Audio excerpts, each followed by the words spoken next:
1, 2, 3, 4. Come on. Come on. Oh, don't do that. Auckland, New Zealand. March the 26th, 1994. One Tree Hill. And here we are with our dear friends, the Hopkins, ready to take a tour of Auckland. We arrived early this morning and we're on our way. This is One Tree Hill Park, correct? That's right. This is a bit of a barren time, isn't it? I mean, it's a drier season. Oh, we've had no rain since before Christmas. Oh my. I'll run down our tree road, just get a look at it. We have not given up that idea. Yes, well this year we're going over, but we're stopping off at Atlanta on the way. Yes, I've never seen them all. I haven't seen them here before. Oh, we have many pigeons in America. They look just about like ours. You know, I'm just circling around the... So none of these trees are New Zealand trees, you said. None of these are New Zealand trees right here, no. They're tall. So they've been... There's a nice little grove of our particular... That's Manukau. Manukau Harbour. Manukau Harbour out there. That's the one we look over. These hills are stepped. Yes. Why are they stepped? Well, that's a good question. I was hoping you'd ask that question. See up there? Yes. As you go up, see the steps? There's One Tree Hill. Oh, yes. Well, when we're at the museum, you'll see more why they are stepped. All those steps were cheap or whatever, in the right at the very top. I see. All the Indians had to defend the hill against any attackers. Reach the defence into that area, they'd then go up one more. And so they'd work their way on up the hill. So we're looking over the...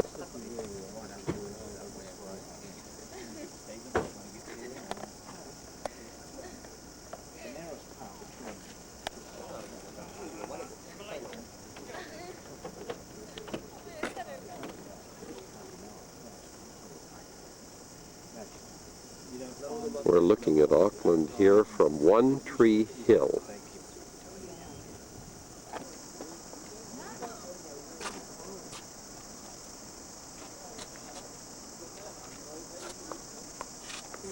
All right, Dorothy, where are we here now? We're on One Tree Hill? Yes, the top of One Tree Hill, which is an extinct volcano, and we're looking over the Waitemata Harbour.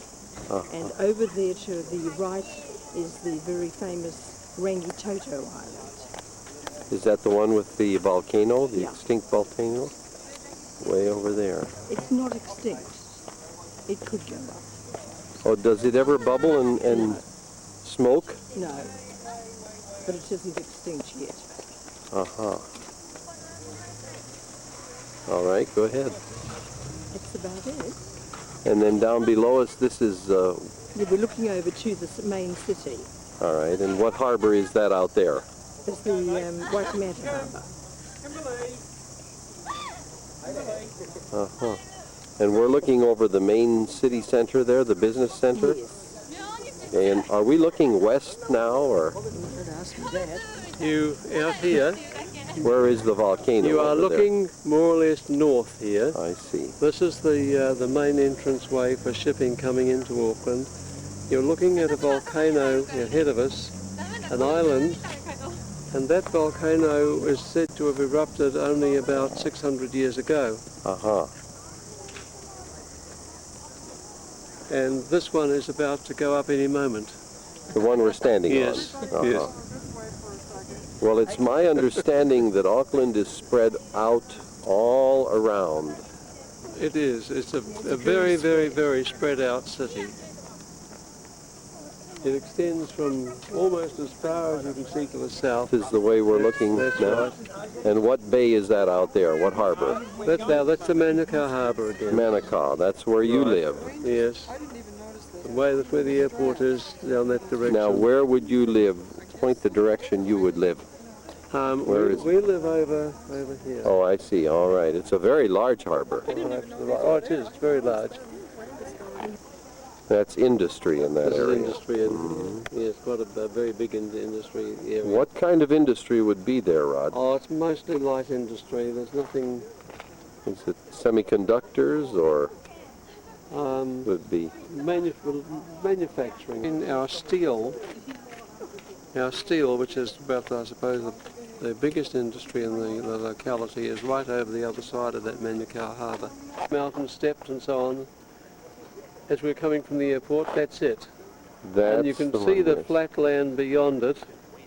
Well, that's more or less where the airport is. Oh, yes. So you can see that, in a sense, the airport is fairly central. It's for all that area part of Auckland way down there. So we're looking over Manukau Manukau. Harbor here, and we're looking kind of to the east, is it now, or? Yes. I think it's to the east. Yes. And the airport would be right out there. And you say there are about 42 of these extinct volcano mounds, So it's not so much a city built and One Tree Hill is one of them, correct? That's right. Out there,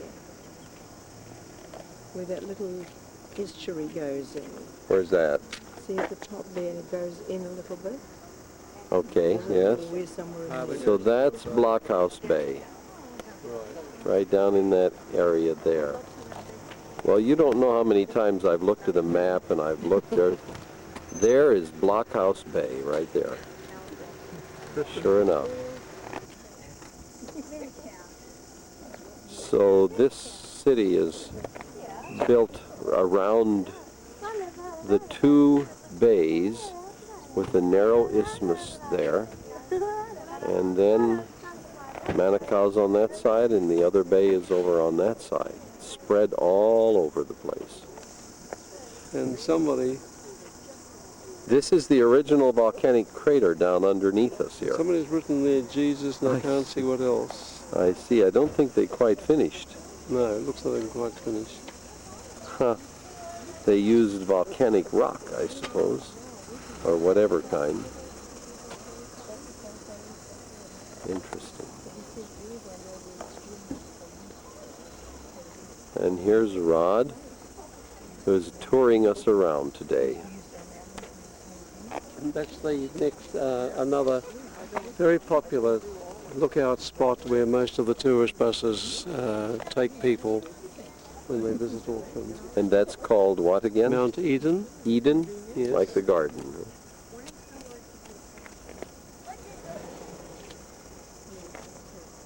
And here is our great obelisk.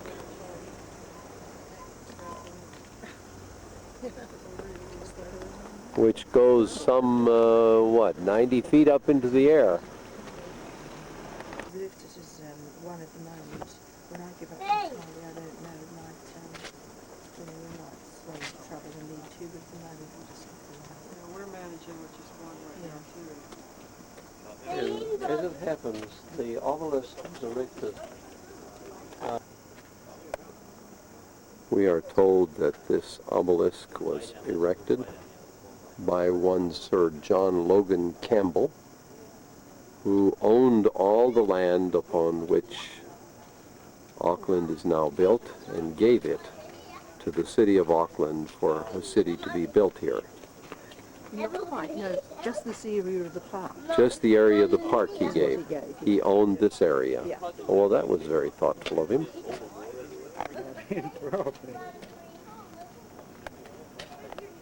This man lived until he was, what, 95?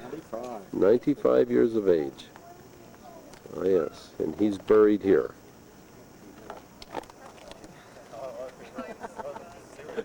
I can feel it coming.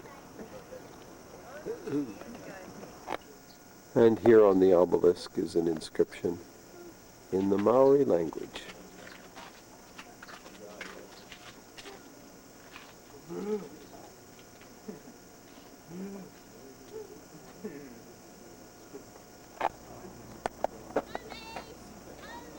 There they are, those elusive folks,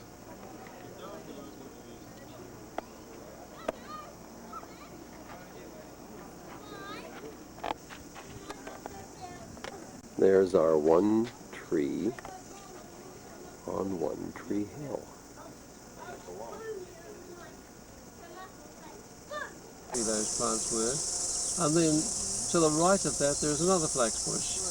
Okay. And growing right adjacent to that, immediately on the right, are two trees with spiny looking leaves. Those are cabbage trees. Huh. Right. And then coming round to the left of the first flax bush, you can see immediately to the left, but behind it about 50 yards, another cabbage tree, and then behind that cabbage tree there is a group of palm trees. Now those are New Zealand's only native palm. Ooh. They're called Newcow palm. Those are horrible specimens of it, but still. You have what you have, right? Right. Uh. Now these trees here, This is the Rimu tree. It's a kind of evergreen tree which is fairly rare today. It was much used in the past for furniture and articles like that. grayish looking bark. See these trees with a grey, smooth grey Yes. bark? Mhm. Those are the Australian gum tree. They come from Australia. They're eucalyptus, a type of eucalypt. They're the things those are the trees that the koala bears love. And they're very tall. Oh yes, they are. They grow well here. And we'll walk down into the grove beyond. What a huge tree. Oh.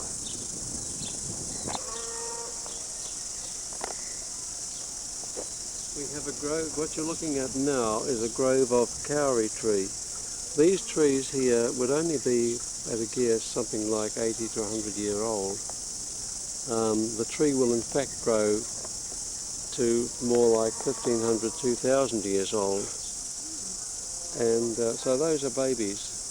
And they're babies in terms of size too, because a really large kauri tree would take something like Go ahead. It takes something like 20 or 30 men with their arms outstretched to go round. They're very big and they have a tremendous density of volume of timber. That size tree was prized by the early sailing ships that came to New Zealand. The branches are easily cut off and it makes it made beautiful spars for the ships. Mm-hmm. And the kauri timber is prized because it's extremely durable, it's very smooth grained, it has a very fine grain, no knots to speak of. There are no knots such as you get in pines generally, and it polishes up to a beautiful finish so that it's excellent for furniture making. Of all sorts of things. Many early houses were built almost entirely of kauri.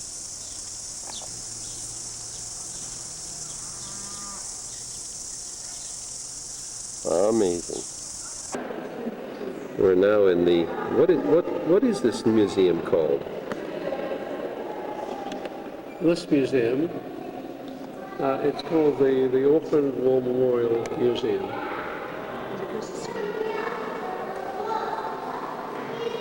It's loaded with Maori and Polynesian art.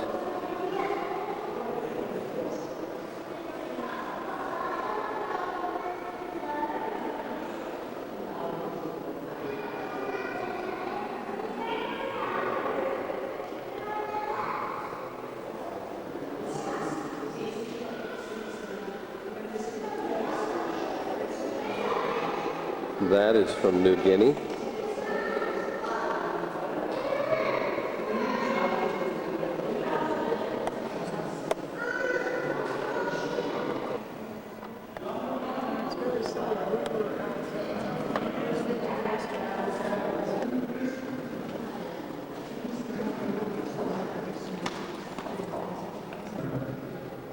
이 나무 껍질은 연장인가 봐. 연장 이걸로 깎았던 건가 보다. 돌로.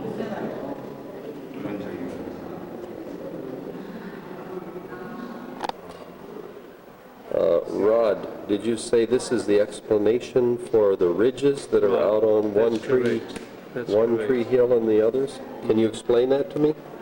Well, they call this a pa, a fortified area, and in the early days before the Europeans came, the Maori tribes would battle each other, and a tribe would have an area defended that they could retreat to, and usually they'd choose a hill if they could.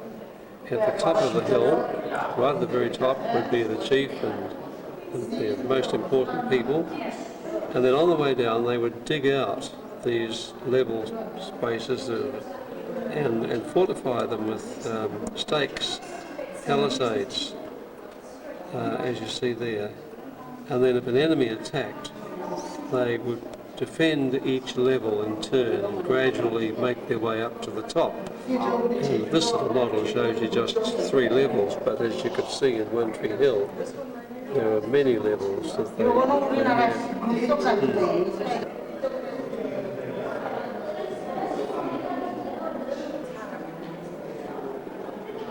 Now this is the Maoris that are. The carving of the Maoris was quite amazing. This is probably a later example of the kind of quality of carving. In this, they probably used metal tools, though before that, they had no metal tools in earlier days. One of the remaining war canoes is housed here.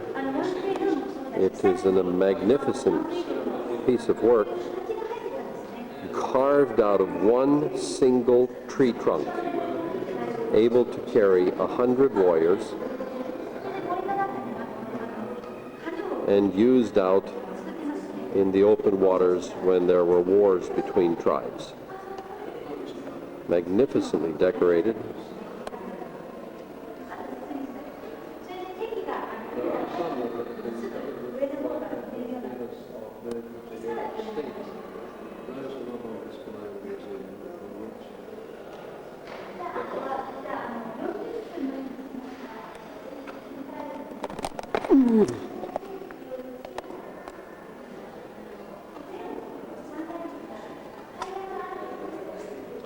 I just came down off the steps there, not realizing there were steps.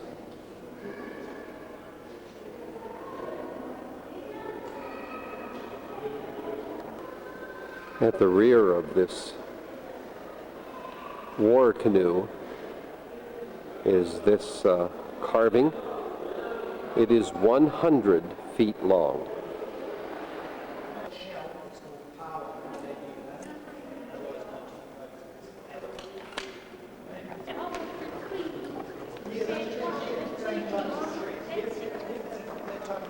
We're told that the tongues are sticking out in order to make these idols look more ferocious. Still there. Uh-huh. And he painted many of them, as they were, particularly Maori chiefs, tribal chiefs.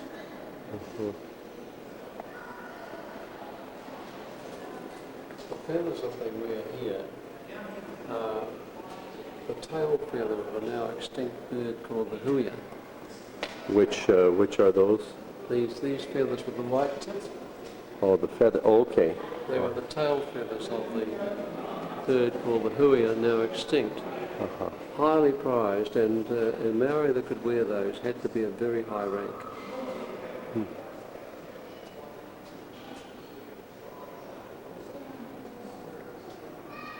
But you can see here clearly the kind of tattooing they had on their faces.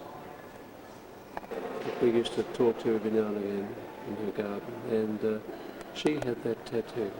Only on the chin? On the chin and the lips. On the lips, too.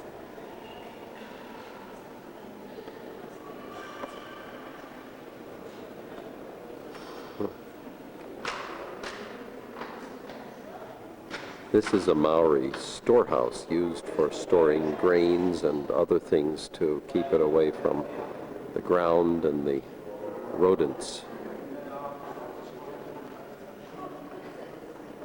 Very intricate carving on the outside.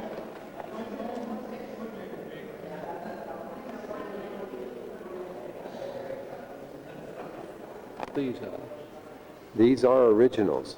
All of these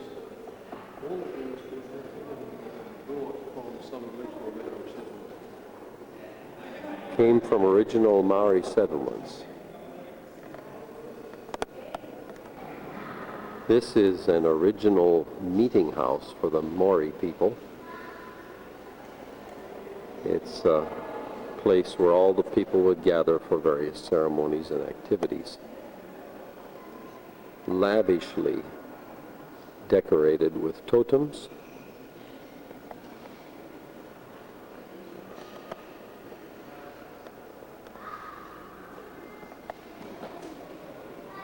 And gargoyle-type figures. There are two Maori ladies sitting there, chatting about their history, and their children, I'm sure.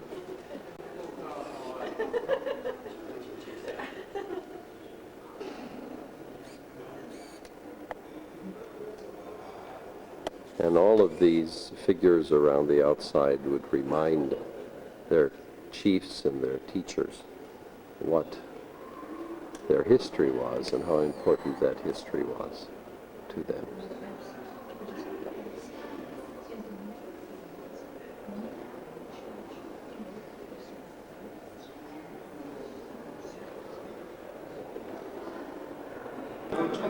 This does not appear to be a highly sexually oriented ancient religion, but here we have two lovers apparently caressing, with the male who has his face full of tattoos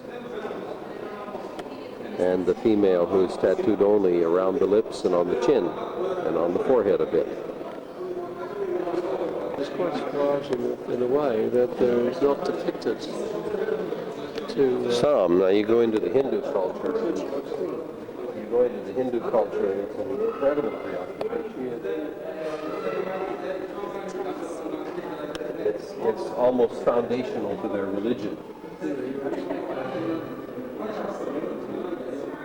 You would expect a kind of a natural representation to represent nature as it is. Yes, you really would, but There's no reason why they shouldn't. not here. No, they don't. By and large, they do not. That's an interesting guy there.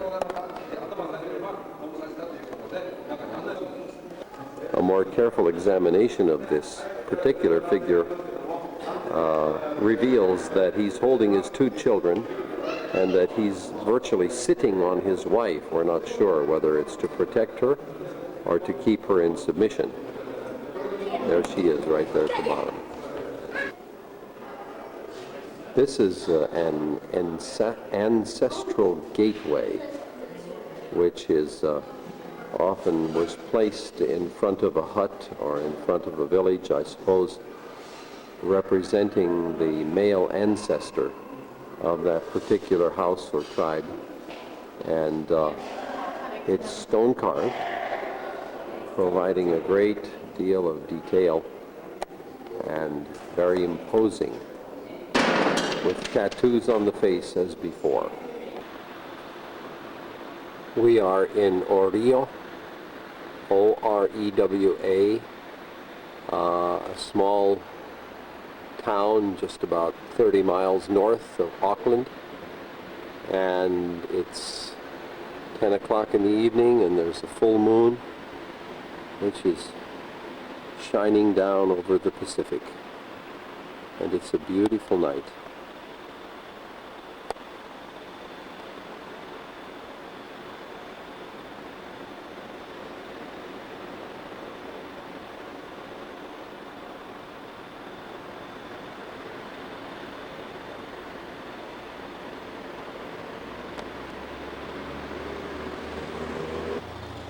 The Hopkins own a beach house here that's just 3 doors from a beautiful Pacific beach.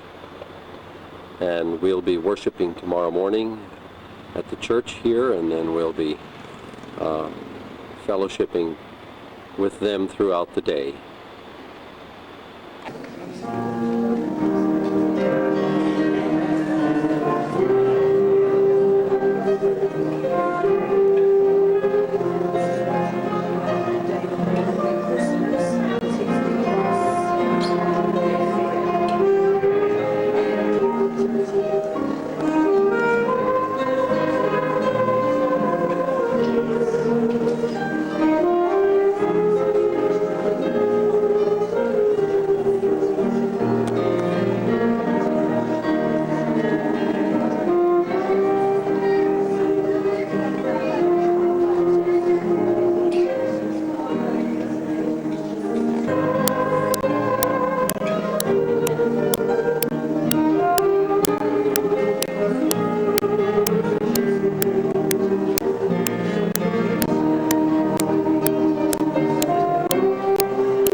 Yes, I'll get that in there. That's right.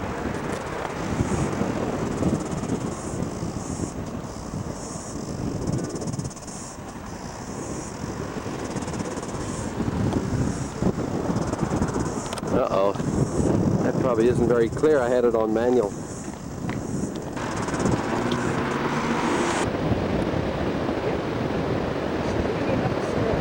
What we're watching here is a man with two kites and a little go-kart, and the kites are propelling him down the beach. This beach is just a 1-minute walk from Rod and Dorothy's house.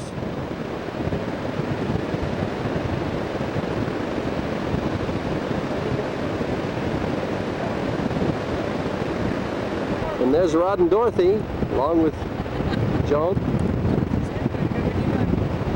And there are beautiful beachfront properties here. There's a little batch there. They call these houses that have never been developed batches, right there. Batch, B-A-T-C-H. But lovely places.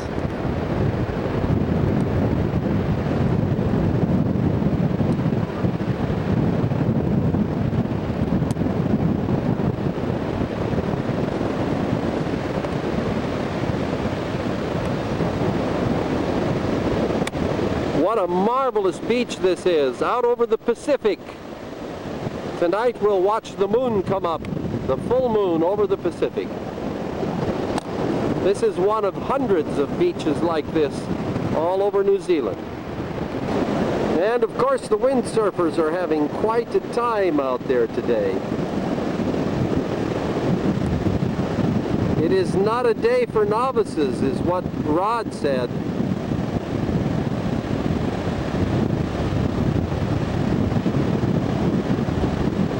Quite a wind blowing here from the ocean. Oh!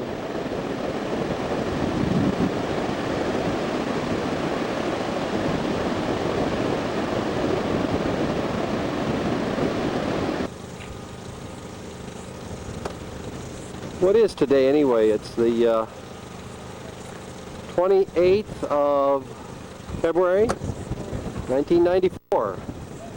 And this is a gorgeous day here in New Zealand. We just went through the glowworm cave, and there's a totem pole, a Maori totem pole, and an old windmill.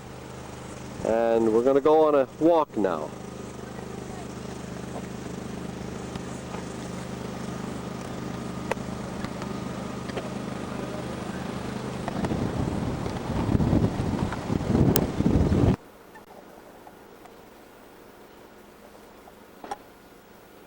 There we are in the hillside beside the glowworm cave. And we've just taken a walk up through the hills here, and we've found the vegetation here very beautiful, and especially these ferns, which are native to the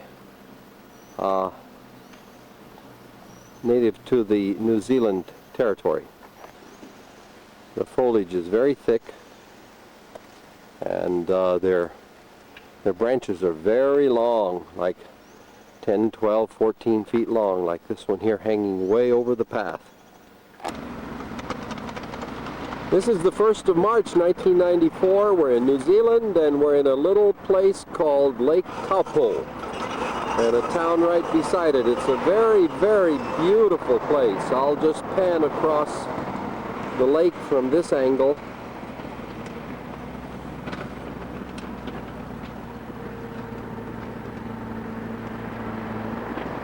Down to the south, we'll see a little later, are mountains about 8,000 feet tall.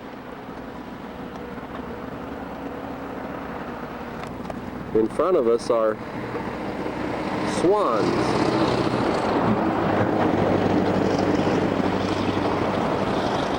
The black swan, very beautiful.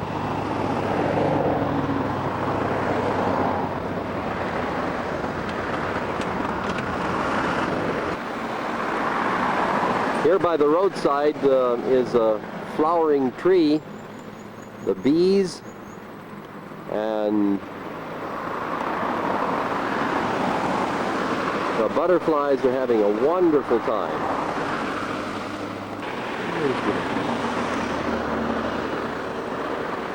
There's a little Maori graveyard right by Lake Taupo.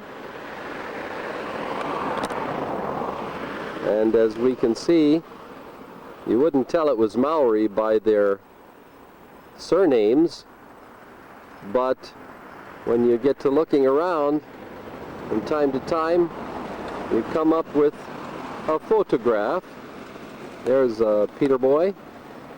Precious loving memories of Peter Boy.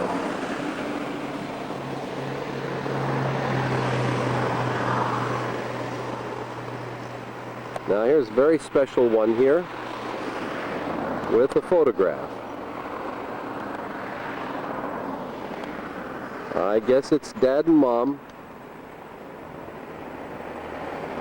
And there's another one with a nice photograph. The hunters, Roy and Rihi, or Rihi, in memory of them. And this is still being used. One man told me that when there's a funeral here, there are so many people come that they block up the main road that's right behind me here. Here we are at Lake Taupo, and we're just going to take a nice panoramic view. As you can see, there's a beach right here. Many motels behind us. We stayed in one last night. And it's really a very, very delightful sight.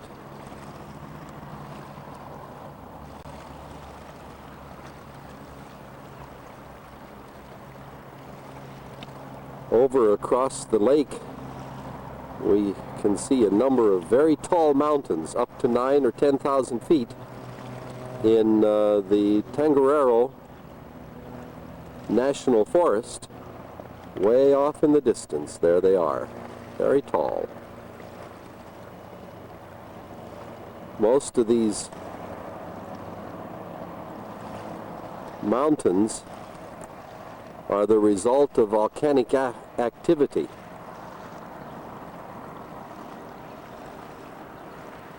This is a rather large lake, and we're just in one little bay of the lake right here,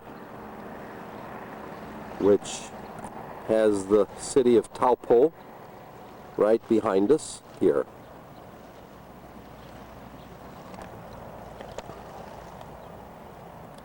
The Lions Club is active here, as are the seagulls.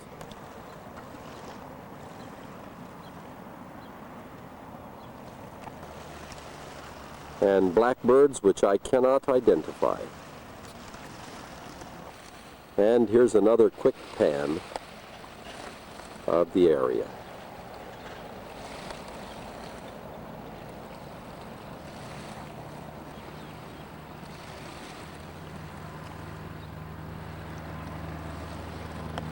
There are those distant mountains again, now rather cloud-covered, shrouded.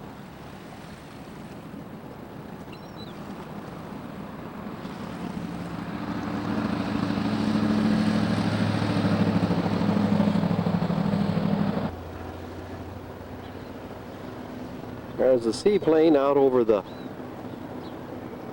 lake coming right over at us.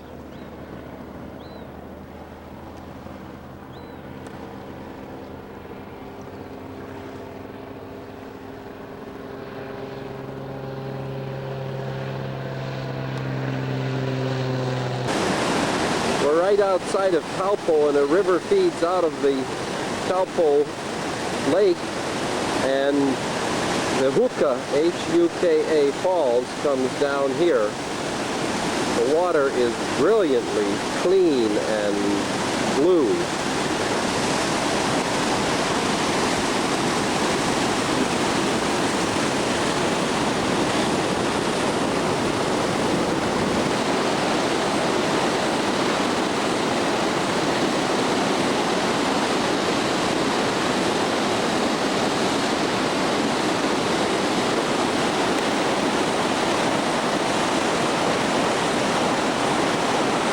Canoers come down these rapids,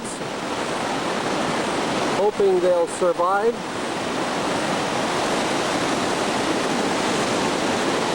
We're looking upriver toward Lake Taupo. Now we're looking downriver.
Yep.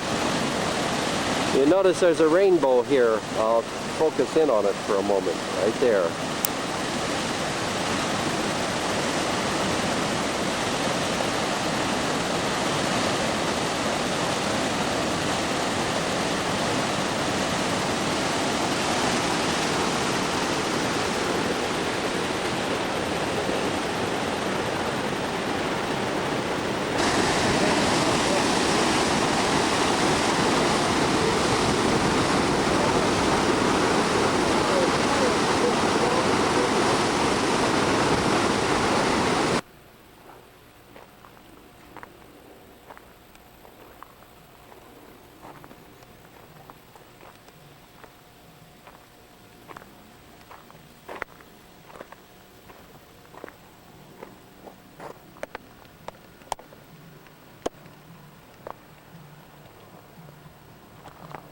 We're just going to go into the village now and see a restored historical village.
wonder where she is.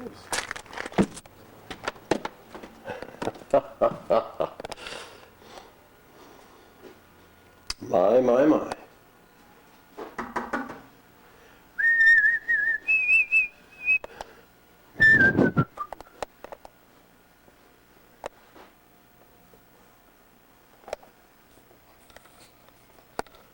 What happens when you do this?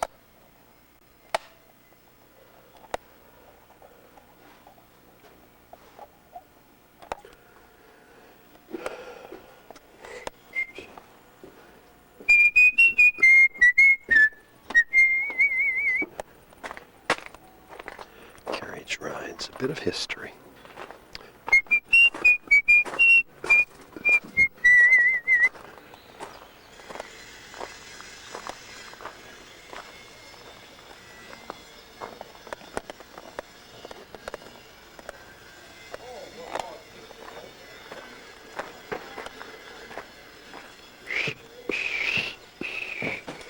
Hello. Ooh, what beautiful roses. I think you should have Oh, my, they are. some that's growing out in that centre of the village. Very good. I'll get a look at them. My. Hmm.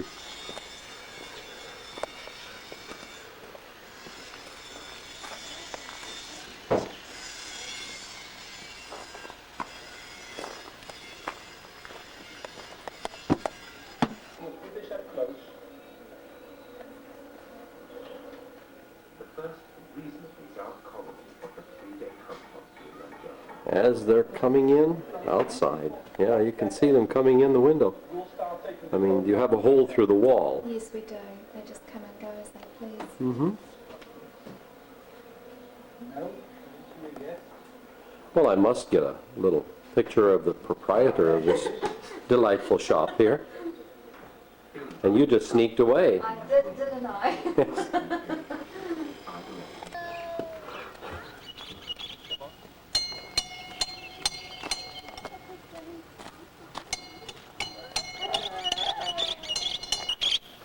And it was a Presbyterian What type of church was this? Catholic church. Oh, a Catholic church. Okay. All right. By the potter's shop is also a beautiful apple tree. The New Zealanders are great for fruit. There's all kinds of fruit and vegetables all around us. Orchards everywhere.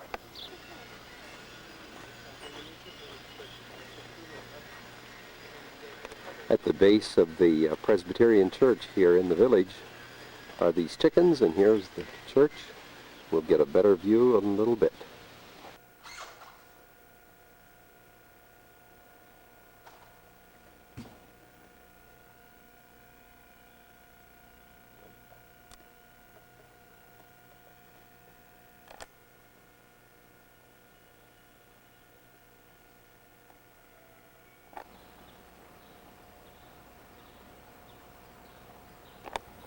In the village, they have a number of different animals here. There's a deer there, and there's a goat. More goats over here, and a pig lying here in the, and a number of other creatures.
There's a little aviary here, which includes anything from the ornamented chickens to the cockatiel to the ring-tailed pheasant. That looks like kind of a scrawny one. That's the male, and here are the females. We'll just take a quick bird's eye view of this little village from a platform and enjoy the sight of it. It's been a delightful stop here. The Hukah village.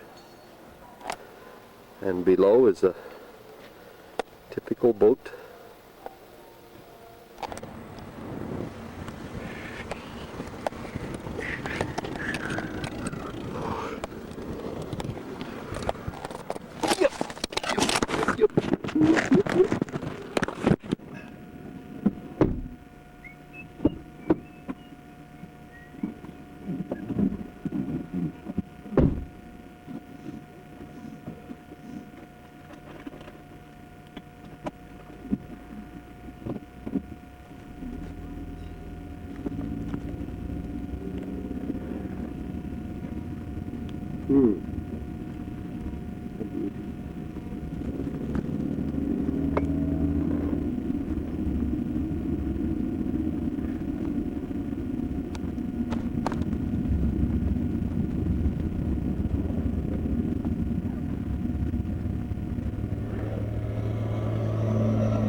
It's a little bit high, but I can barely see the road. Can you pull it down just a little tiny bit? That's perfect.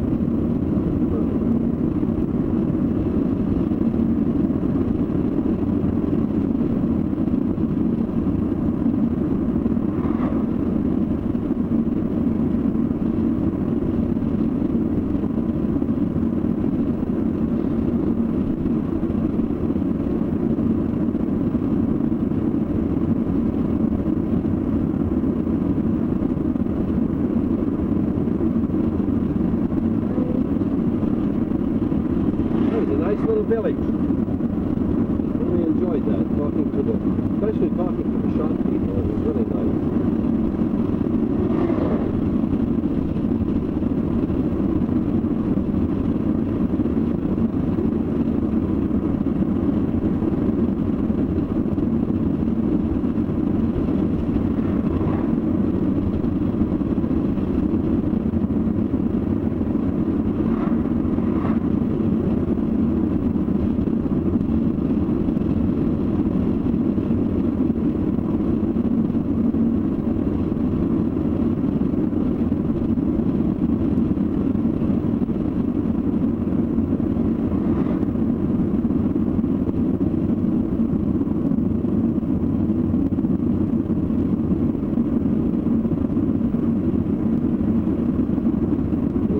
Rotorua had earthquakes last night, 4.5,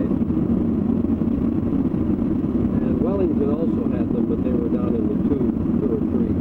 So it was heated, I'll have to call it.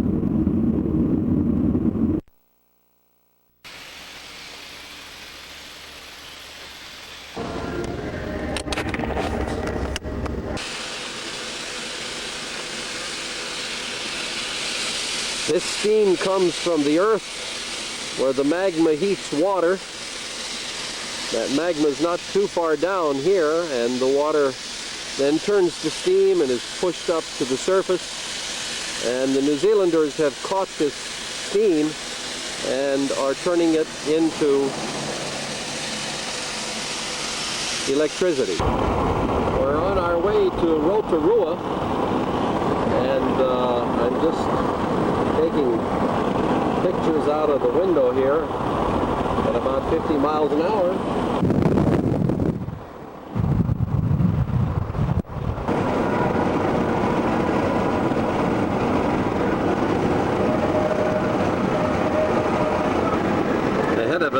see forestry with the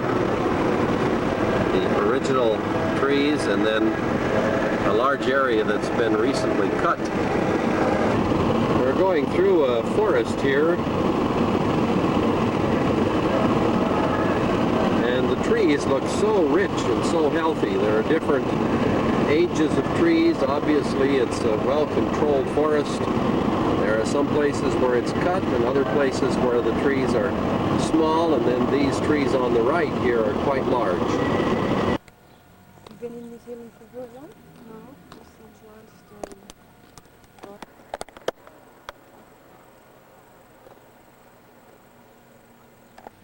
And it cost us New Zealanders 300 million plus to build it. In 1989? Yeah. Within the first 3 years of running it, they'd paid back what it cost to build it, and now it is run on profit. Its given name to Ohaaki is named after our local marae, and the land that Ohaaki has built on here, which includes the steam fields, belongs to our local Māori, which are called the Ngāti Tahu people. And Electric Corp have leased the land off them for 99 years. These buildings that we're coming up to on the left, these smaller ones here, are used where the men have their lunch breaks upstairs. Downstairs is where they keep a lot of their equipment, and we also have a small laboratory. It is made out of aluminium when they were building it, basically to keep the cost down within, you know, building, and for later on through the year so they're not repainting and all that sort of thing, and to help the noise level inside also. This tower here is called the microwave tower. Where did you come from, Rotorua or Taupo? Oh right, well you would have passed, we've got another geothermal power station there. Well that one's the sister to this one. This station can be manned up to 30 men a day, and then you can have some days where there's nobody here apart from the tour guide. So this is why you've got the tower. It's connected up to Taupo. So once again, if the men aren't here, then it's all run through the tower. Oh, excuse me, I'll come down with the flu.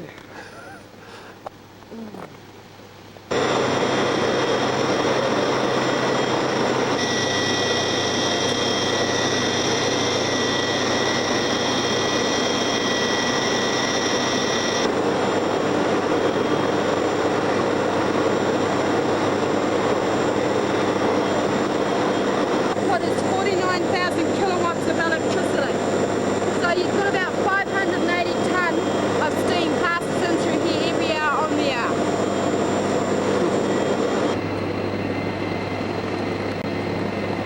So this is where all your steam comes up through.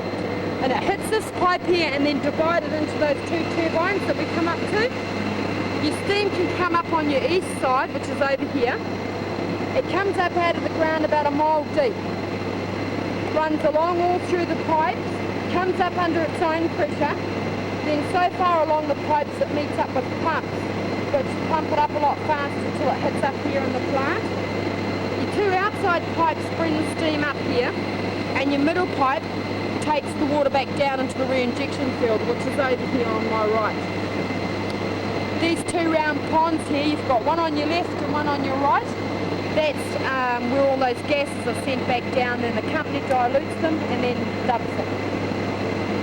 You then go back into the ground? There's gases. Yes. I don't know, they don't tell me what happens to that. Oh. Yeah. So from the time that steam is drawn up out of the ground till it hits here and hits the turbine, it takes a minute on the high pressure and 2 minutes on the low pressure. What are these pipes over here? Which ones? The four running parallel. Right. Those are taking water, and then you'll get one pipe, one here in the middle, that takes some of the water that goes back out into the reinjection field. I see. And then the other pipes send the water back into the plant. We need 20,000 litres of water an hour to cool the condensers down. I see. Now is the steam then condensed back into water? Yeah, when it hits the tower. Whatever, yeah, and then it goes you get out. more of an idea once we get up close to the tower. Yep. Uh-huh.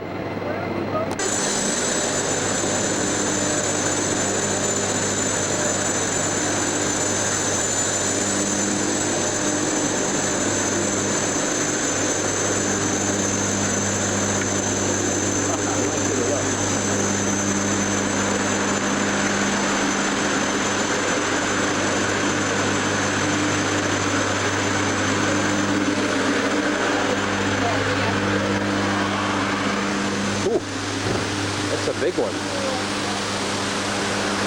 These pipes here are bringing out some of that waste that I said those gas extractors don't catch all those gases. Okay. And some of that excess.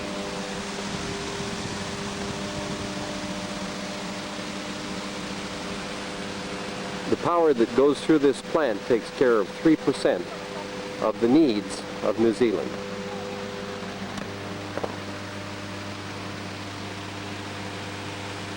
It goes through those red transformers and then out here down to Taupo and is distributed across the country. Inside the condensation tower, it's constantly raining.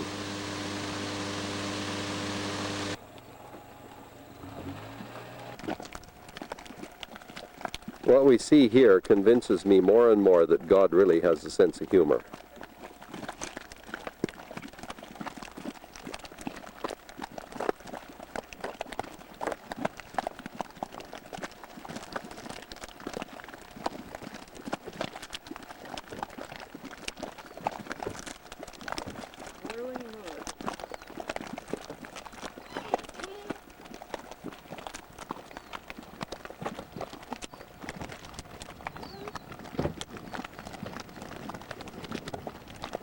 I don't know how long we can watch boiling mud, but it certainly is fascinating.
Yes.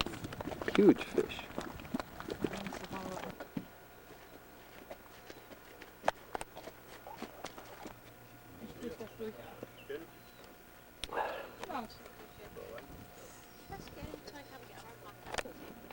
Would it be all right with you if I just go on at my own pace, which Yeah. is a little faster than what you want to Yep, go? yep, sure. If you want to meet me, you know, back at the... Sun lotion.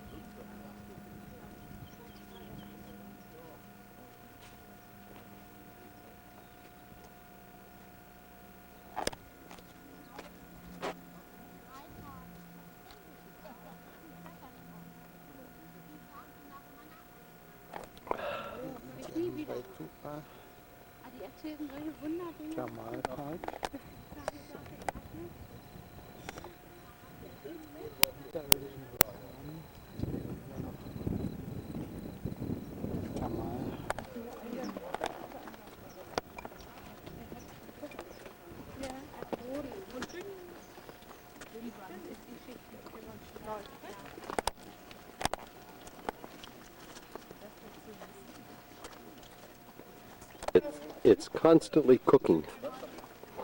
Ja, Nein, aber Sie waren schon in Deutschland. nein, nur einmal für 4 Tage ist alles. Oh, und dann sprechen Sie so gut Deutsch. You come from Pennsylvania? Yes, When did you arrive here in New Zealand? only on... Sprechen Sie Deutsch? Yes? Oh, nur am Samstag. Aha. Samstagmorgen. Und wie viel Grad waren jetzt inzwischen dort?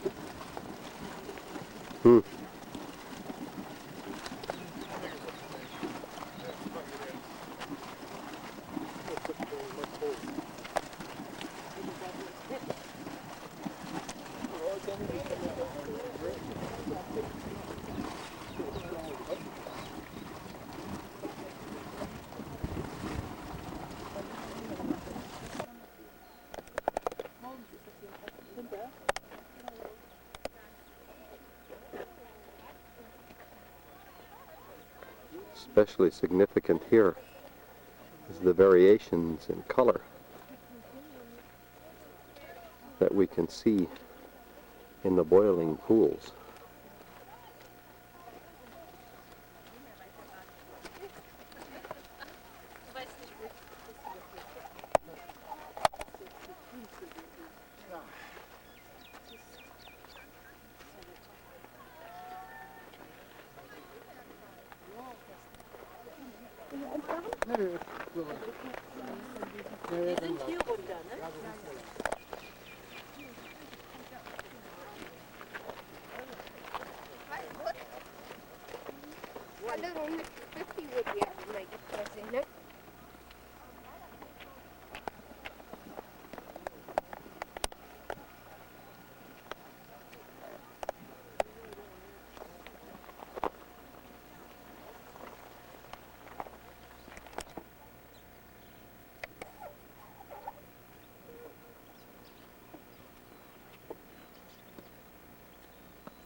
Looking off downstream here, there's an entire hillside that's just covered with mud and water, and occasionally there's a hole like that.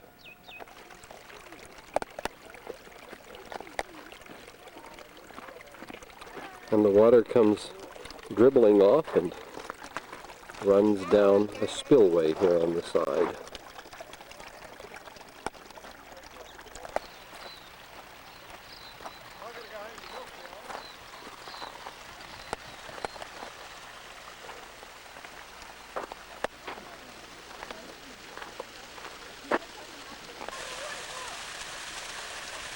This is Bridal Veil Falls, where all that water from the mineral pool comes down, leaving its mineral deposits, and running down here and across down this way.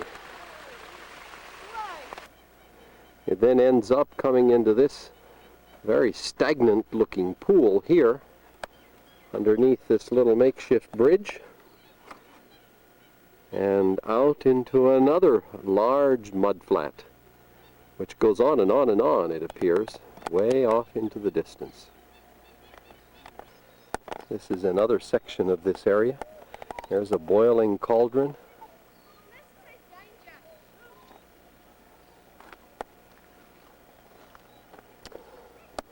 Sulfur gases apparently come out of this hole in the ground, leaving the yellow streak.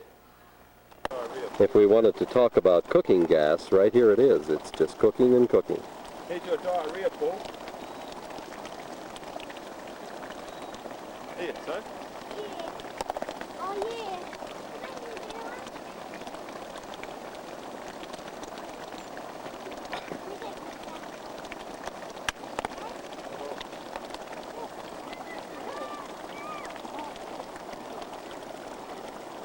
Amazing.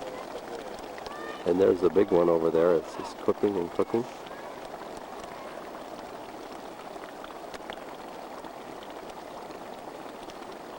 Continues to boil. Kid? Which way? On the, just over the back on the flat? Yes. Yeah. Yes. We're over here.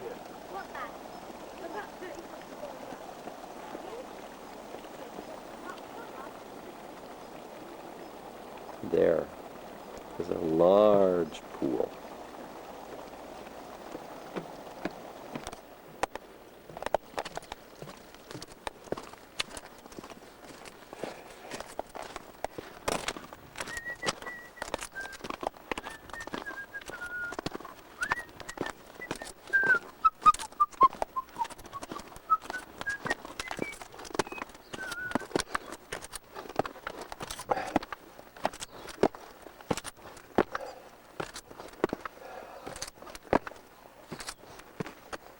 These are the walkers. These are really the walkers.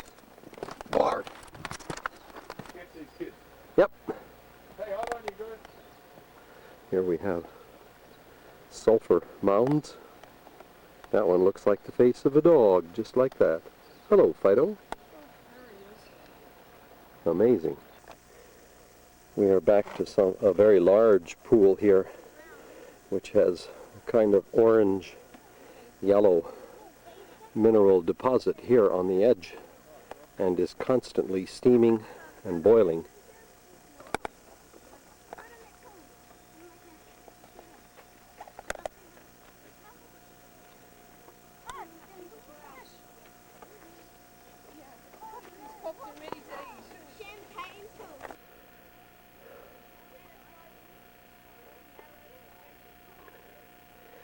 This is the title given to the colorful pool that we've been watching, that we've been looking at. Look at it.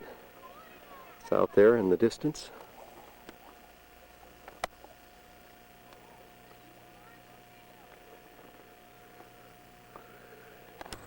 Once we move inside the grounds here, but you're quite welcome to move out either side on the grassed area to get a better view of the ceremony itself. As long as we don't move in front.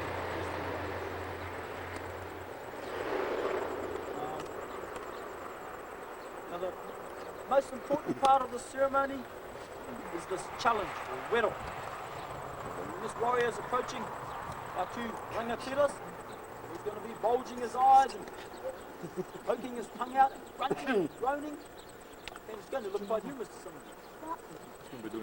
As it already is. It's most important that none of us laugh or even smile at this warrior. If you laugh or smile, it can be quite hazardous, not only to your own health, but to mine also. Okay, so if you want to laugh or smile, please do it now.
Most of these houses represent ancestors we may see throughout New Zealand if you're travelling.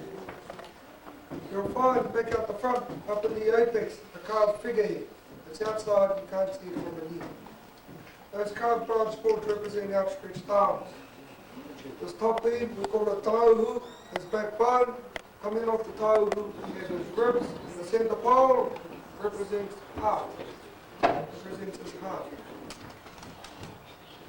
Now all of the signs you see in here, they're all symbols of nature, and what we hold on the wall are all symbols of our people's beliefs. Our history was passed down through what we see in here. We had no form of written language. These designs all hold stories. The history was passed down through all of this, through the carving, and supported by our song. The people who are out gathering food, also to alert the people inside the village, we have strangers lurking in the area, to come back to the safety of the village and to come together. The people come together as one, and when the visitors arrive, they will meet with challenges, and we'll talk a little bit later on about these.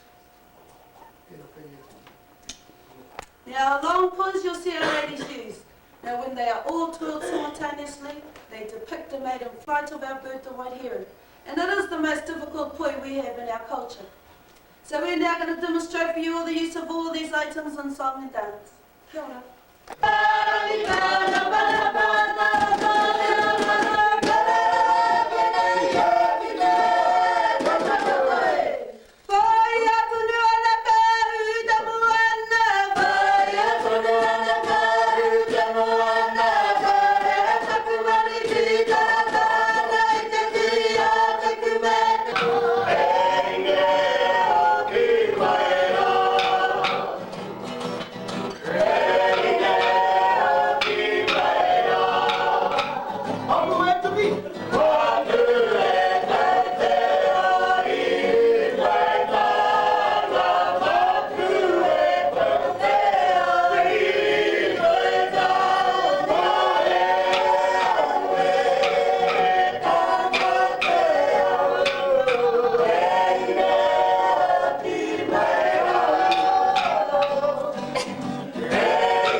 Our two young had all their hot meals, okay, until we invented the microwave.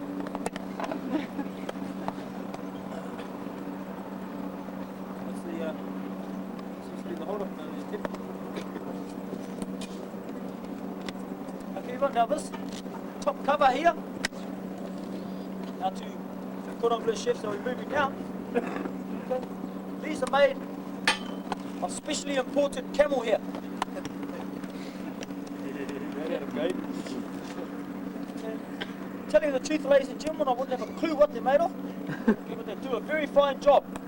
And now these covers actually have a twofold job. Okay. One, to keep the heat in, and two, to keep the dirt out. Okay. They do an excellent job of both. And now these very fine covers here, these are silken sheets. These are all bed little fits, but they are well, they've been hygienically sterilised. Okay, now, here we have it. All the goodies. Okay, on the top floor here we have all the vegetables. Okay, in the centre we have our traditional sweet potato or kumara. Okay, furthest away from me we have our traditional pumpkin. Okay, closest to me there we have our very special spats. What we call rewai. Okay, just in front of me here we have our own free-range Kentucky Fried Chicken.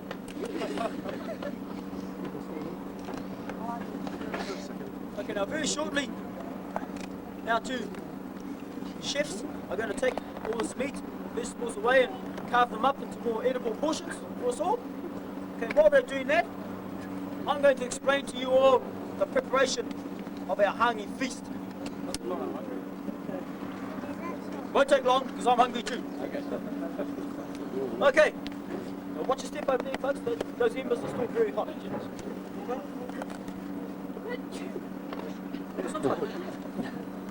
Okay, now folks, now when you get home, this is how you're going to cook all your meals from now on. Okay? Step one, find yourself a well-used, well-weathered shovel. Okay? But this one here, it's had plenty of the leaning treatment. Okay, you dig yourselves a hole, circular fashion, such as this. Okay, now, probably won't need to be this big, yeah, not unless you want to feed 80 to 100 people or so.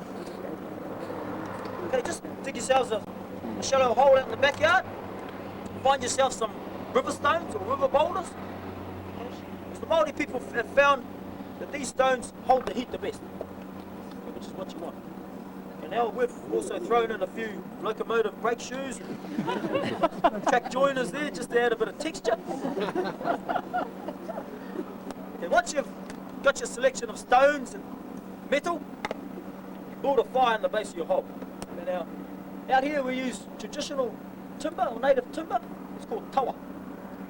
Okay, now, depending on what sort of timber you use, this also adds the taste to your food. Okay, so if you use treated pine, you're going to get a real sour, arsenic-y taste. Okay, you want to use virgin timber if you can. Okay, no additives. Okay, and you build your fire up in the hole, throw your rocks on top, and you want to keep that fire burning for 2.5 hours. Okay, until those rocks are white hot. And once the fire's burnt right down and the rocks are white hot, and the metal's red hot, okay, you scoop all your stones out of the hole, place them to one side. Okay, then you scoop all the embers and the ashes out of the base of the hole also. So it's relatively clear, these ashes and embers. Flick them over the neighbours, he won't mind. Okay, then you quickly throw your stones back in the hole, as flat as you can. Okay, you have your food prepared in wire baskets, wire mesh, steel framing. Now traditionally we would have used flax woven baskets. Okay, but because we do this every night, we soon run out of flax. So we've compromised. Metal mesh baskets, meat on the bottom, because that takes the longest to cook, vegetables on top. Okay, pour a bit of water over the rocks, get a bit of steam going. Okay, and you have all these covers here soaking in a large container of cold water, so they're absolutely soaking wet. Okay, otherwise they're going to burn readily. And then you put your fine silken sheets over first, and then your camel hair covers. Okay, cover the entire area, and then you bury all of this under the soil. Okay, and you bury it until you can see no more steam escaping. Once it's completely buried, leave it there for 3.5 hours. Okay. By the time you get back from the pub, it should be nicely cooked. Well, we're in Rotorua, and we came upon this large supermarket, which we found to be just absolutely fabulous. So we're going to go inside and take a look.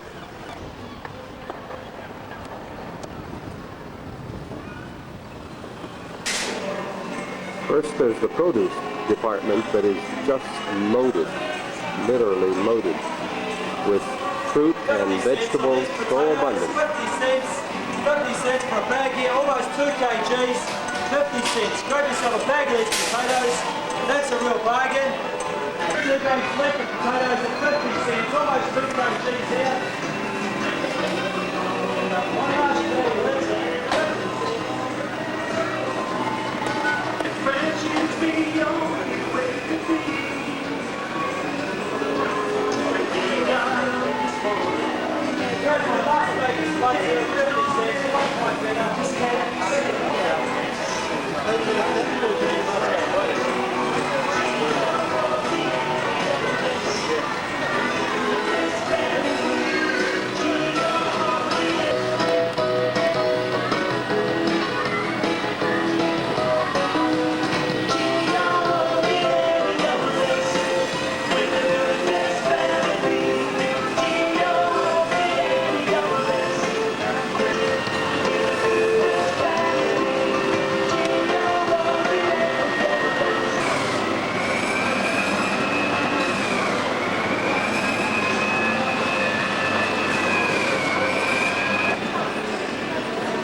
And now in the meat department, it's just an unbelievable variety of meats that look so fresh and so good.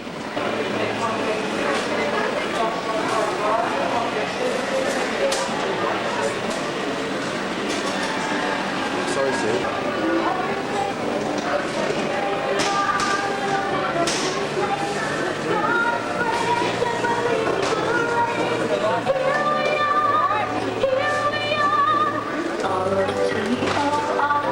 I just had a little talk with Wayne Mansell, who is the manager here, and he said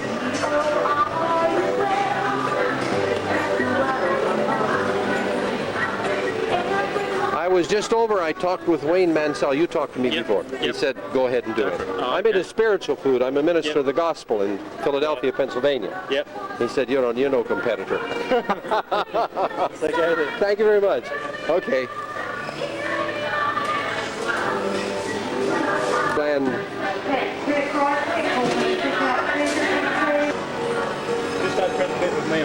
I did. I'm going to put you in the papers in Philadelphia, Pennsylvania. Not really. How's things going over there? Pardon me? How's things going over there? Not too well. How the hypermarkets? We've had a terrible winter. We got too much crime, and we're glad to be here. Does that sum it up? For now. Yes.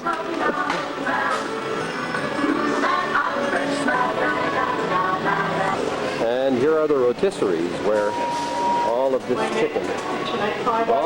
chicken is made.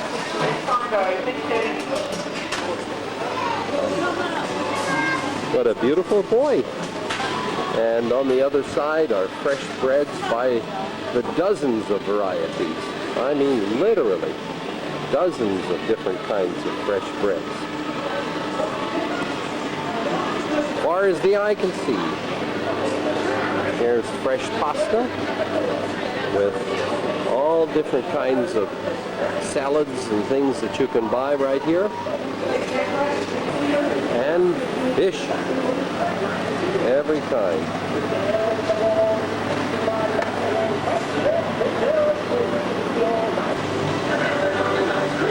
There's the fisherman bringing in the fish for us, see? There he goes. The deli counter is loaded with wonderful, flavorful things. Cheeses, 100 different kinds.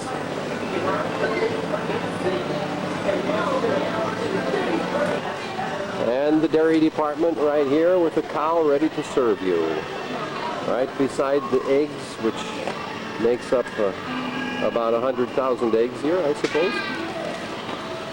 Bulk food is a very big thing here. You can buy food in large quantities, as much as you want. Take, for example, nuts.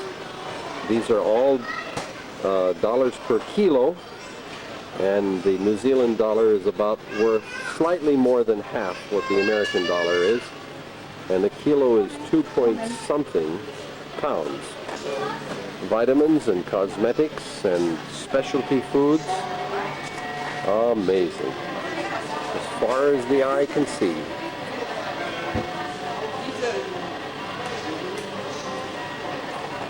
packaged foods are here in incredible variety and abundance.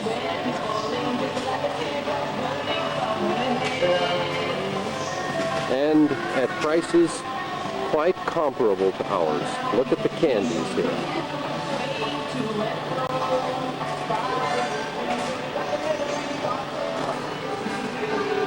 And here's aisle after aisle of foods.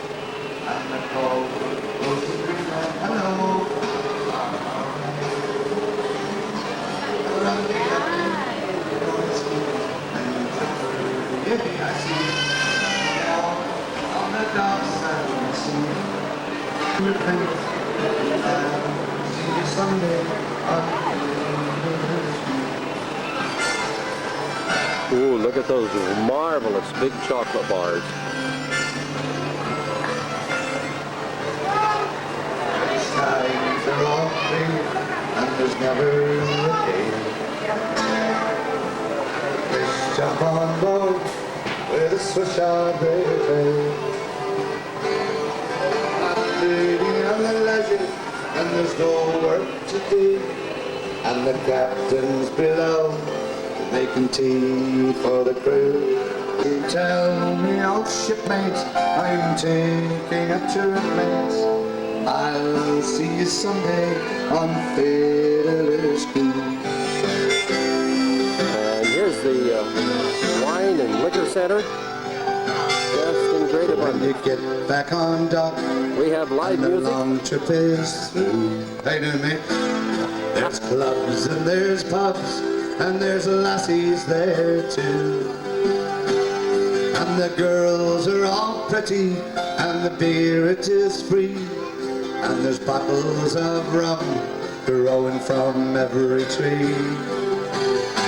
Wrap me up in me oilskins and jumpers. No more on the docks I'll be seen. Just tell me, old shipmates, I'm taking a trip, mates, and I'll see you someday on Fiddler's Green. Jumper. No more on the docks I'll be seen. Tell me, old just look at the variety I'm here. taking a trip, mates, and I'll see you someday on Fiddler's Green.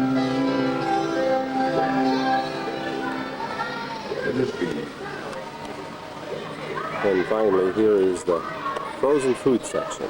And at the other end, all kinds of dairy products.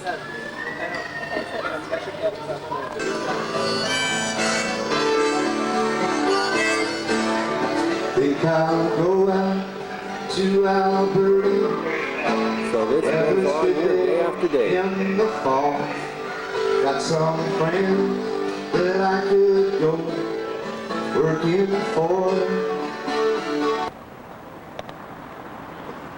Over 1 million tourists have built this little sleepy town of Rotorua, originally a very important Maori settlement, into a vast tourist center. Done a very beautiful job building it up and making it attractive.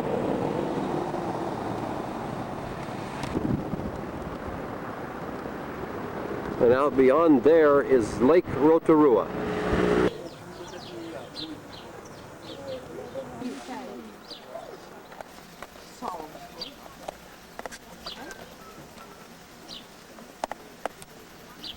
Beautiful, beautiful.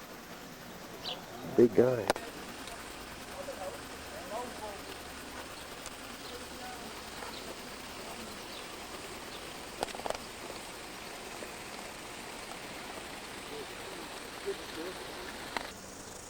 Well, notice the ferns here in all of their beauty and glory.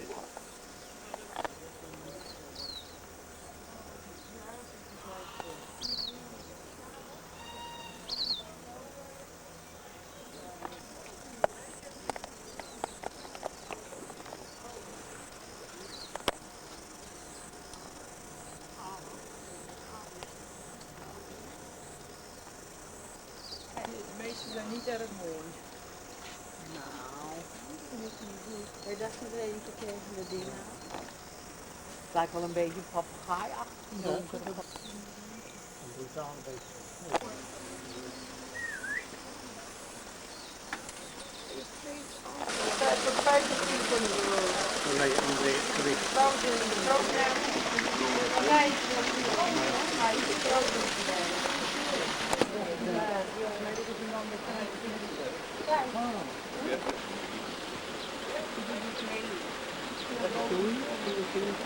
Ja, dat is het.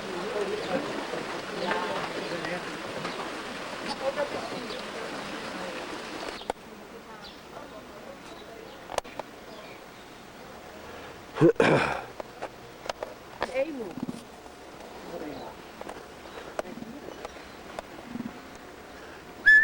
Ik kan ook hardlopen hoor, die emu.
It's alive.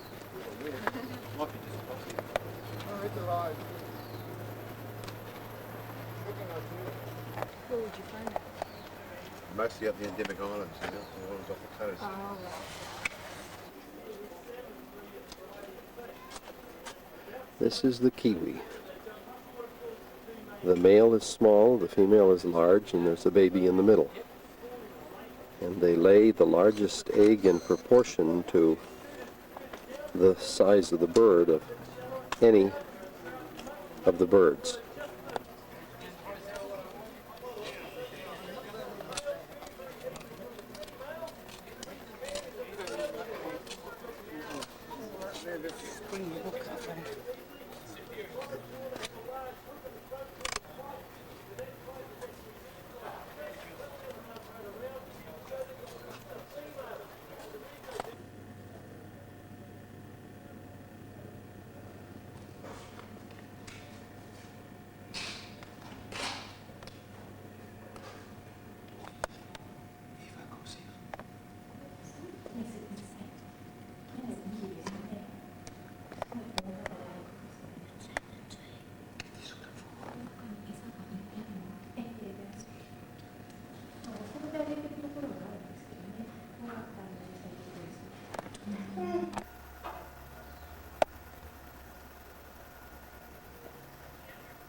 mob of sheep. Here at the moment, Cara's sorting out a few of those shorn sheep from a few woollier ones, letting the rest go straight off the brood. What we call a three-way draft. The farmer should be able to do this job by himself, working over two gates, noisy hunt away like road down here at the back, pushing those sheep up. Probably draft around 1,200 to 1,500 sheep in just an hour.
These sheep are what we call hobbits. They are 18 months of age. They are young, and they've been worked so closely by a dog before. So it is important that we try to keep them as calm as possible, or they'll get very excited and be very difficult to control.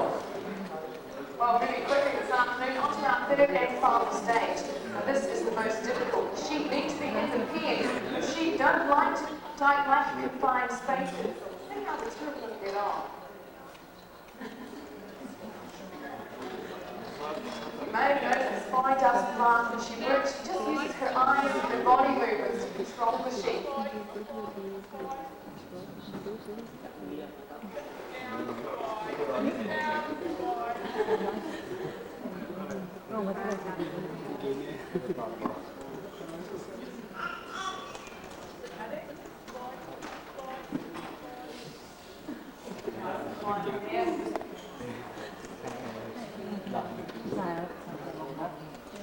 Tony's hand is on the gate, he cannot take it off. If he does, we will be disqualified. Spy must complete this trial now on her own.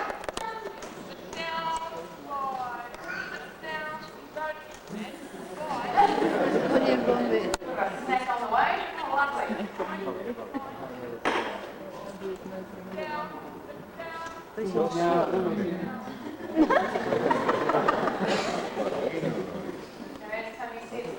Probably 2 days ago. This time, little wee white things over there, and the baby animal barn. Most of them walk around after the show to have a look at them. Very cute.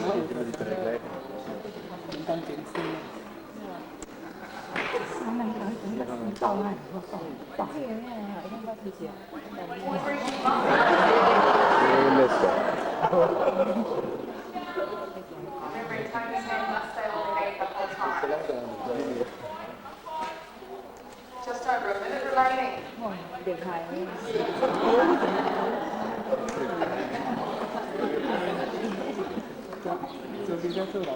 the big thing was before they know there was no way out. They're not going in there again. I've forgotten what sit means.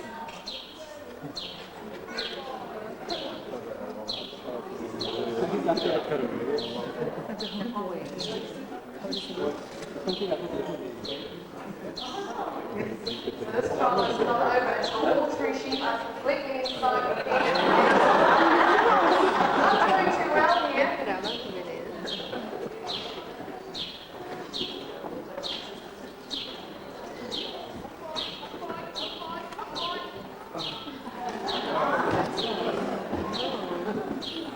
Now 3 men together and working one sheep on its own is absolutely impossible. Now Jessie is on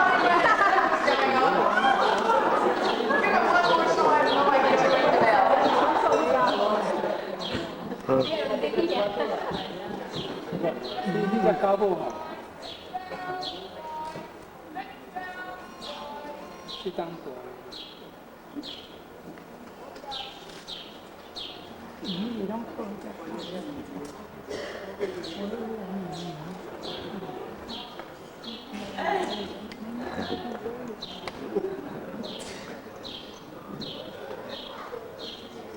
Bring him up for another try.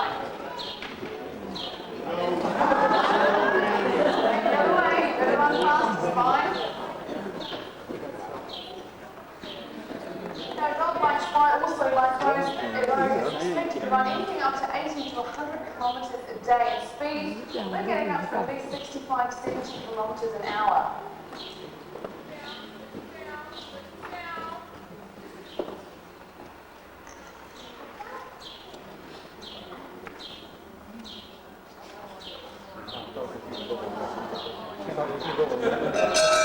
Hello, welcome along.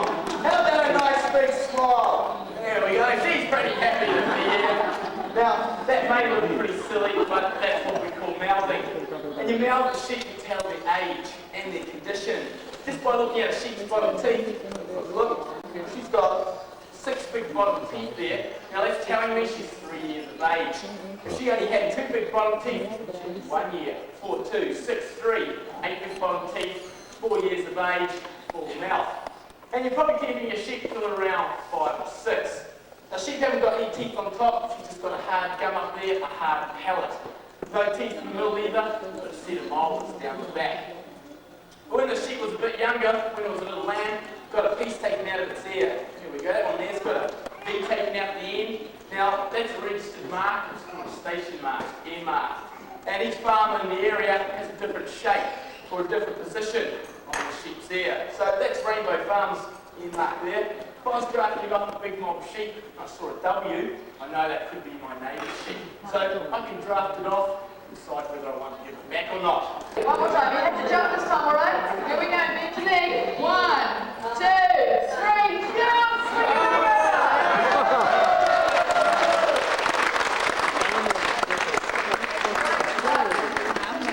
Now, Miss Tom, are you nice and comfortable up there?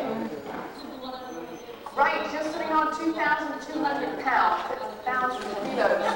In this about this time, Michelle Beach just had afternoon tea. He's ready for some exercise. Tom, he's going to slowly walk over to this gate, jump over the top, round the head, and dive to the back in again. Would you like to go for a ride? Now he has on a woolen singlet, and that keeps his back warm when he's been over for 8 or 9 hours every day. Double-lined denim, shearing pants, they protect his legs from anything in the sheep's fleece. Felt moccasins on his feet, firm, hard, and on the ball. Made by Reebok. And this is then the shearer, this is called the handpiece. Screwed to the bottom of that handpiece, you can see a 32 comb. On the top of that, a 4-tooth cutter. Now that's going back and forth, snipping the wool. The comb is changed around every hour, the cutter, every quarter of an hour, keeping that ear nice and sharp. Now, tips of combs, teeth of combs, they're very sharp also. And because I'm shearing so close to the skin of the sheep, you can see it leaves a few marks. I can accidentally pick up a little bit of skin and cut the sheep. But it doesn't happen very often. I try my very best not to. Now, good shearers should be shearing at least 300 sheep every day, but at the moment they're getting about 85 cents a sheep, or $85 a hundred.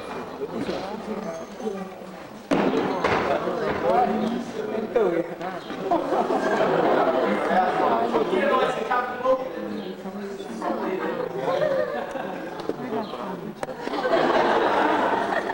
She's pretty comfortable now. Well, I'll use my legs to hold the sheep, making sure it doesn't get away, keeping nice and still. Now, that's leaving both these hands free. The right hand is used to hold the handpiece. And the left hand, well, that's working all the time. Turn that neck around, keeping those ears out of the way. Lifting legs, clearing away all that shorn wool. It takes a good 2 years and a lot of hard work for a shearer. Start getting up to a good standard, start making some decent money. So I'll bring this woolly little sheep over here and we'll get started. Alright, we'll pop her into starting position, make her nice and comfortable. We're going to start on the underside, or the belly of the sheep. Now this wool is stained and it's important that it gets separate from the rest of the fleece. Scab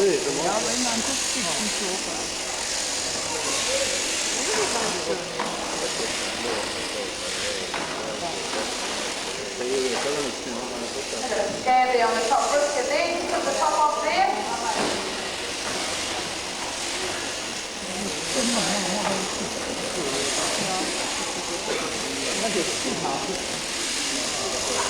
Have a few short bows under the tail. And a quick haircut. Now this is called the blind throw. It takes quite a while to master. The shearer is going by feel alone. It's very easy to come to sheep here.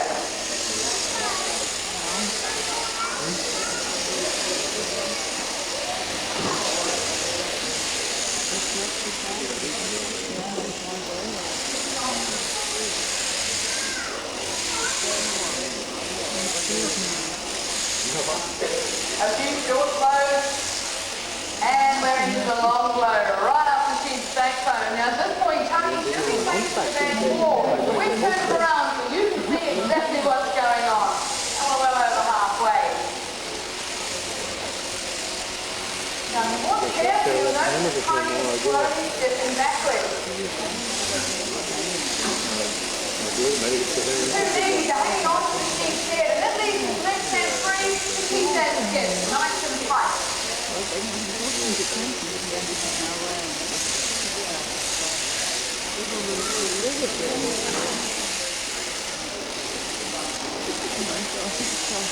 Finishing off out the back leg now. A bit of a wriggle.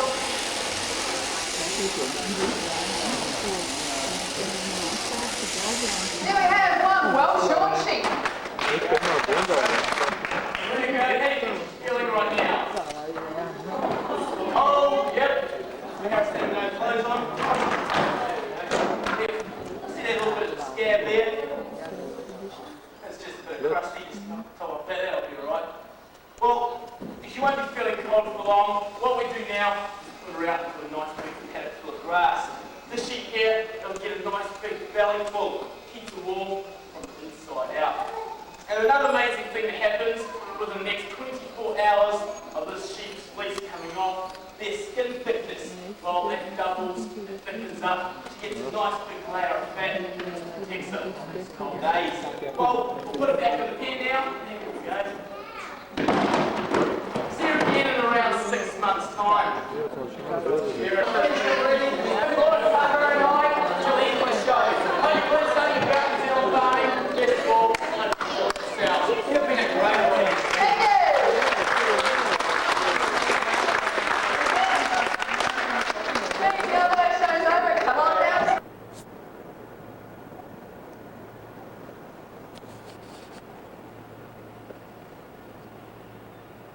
The day is March the 3rd, 1994. We're seeing a new day dawn upon planet Earth. Not far from here is the easterlymost point of New Zealand, where every day a new day dawns on planet Earth. We're looking out at 6:30 in the morning over the Bay of Plenty.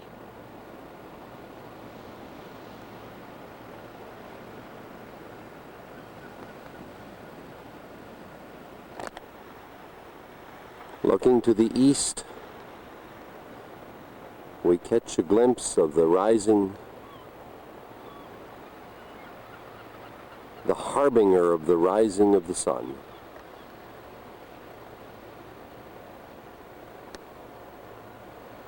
And down the way, miles and miles and miles of unspoiled beaches with quiet residential areas behind them. The Pacific Ocean feeds into the Bay of Plenty, and we're looking out into the vast Pacific Ocean, thousands and thousands of miles of water.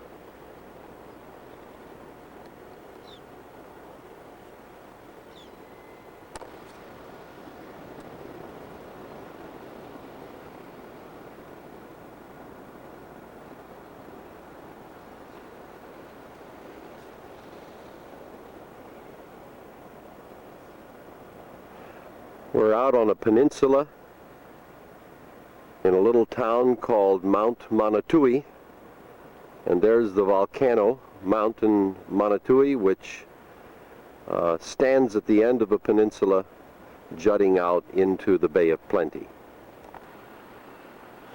Above us is the waning moon.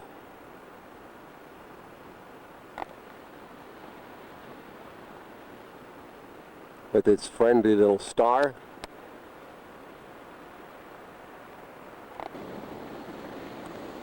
The water and the winds are very calm this morning, awaiting the arising of the sun and the dawning of a new day.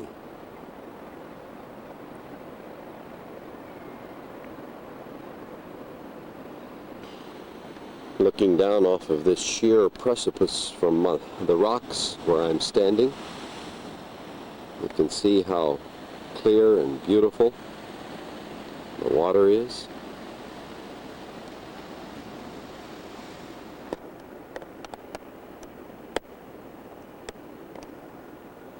Out there is a large flock of birds beginning their morning flight and feeding.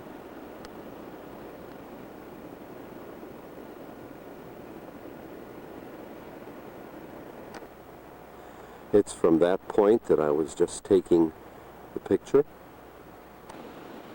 Out on the distance is a small island, and skimming the horizon we come to a larger island out there, much larger island, farther away.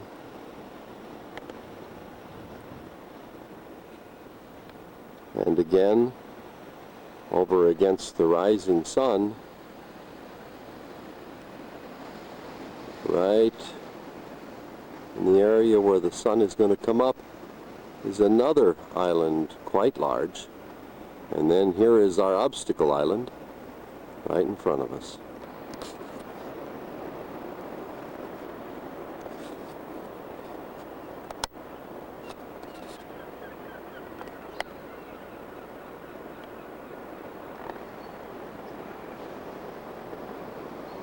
By stages, we're seeing the earth prepare for the rising of a new day.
And so a new day is dawning on the earth.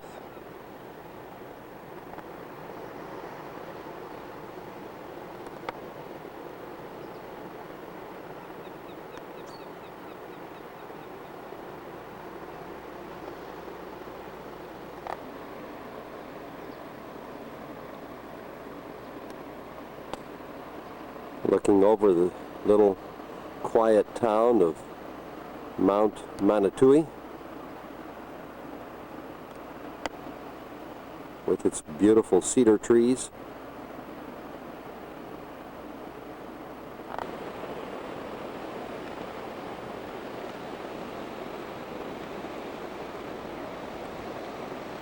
From this point jutting out into the Bay of Plenty,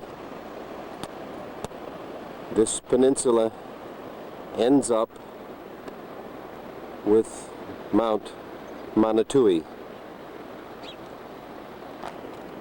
And from that mountain we look westward to the hills and the plains and the pastures and the country land of central northern New Zealand. Now just opposite the rising of the sun is Mount Manatui, all green and beautiful.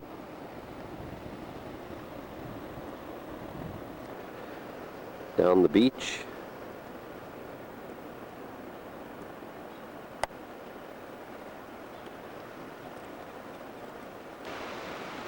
And here is a cormorant. Haha. Hi, cormorant. Sunning himself in the morning sun. And a gull making his way. And a view of the peninsula from which I took the sunrise. And there is that great sea, teeming with animals innumerable. God made it all.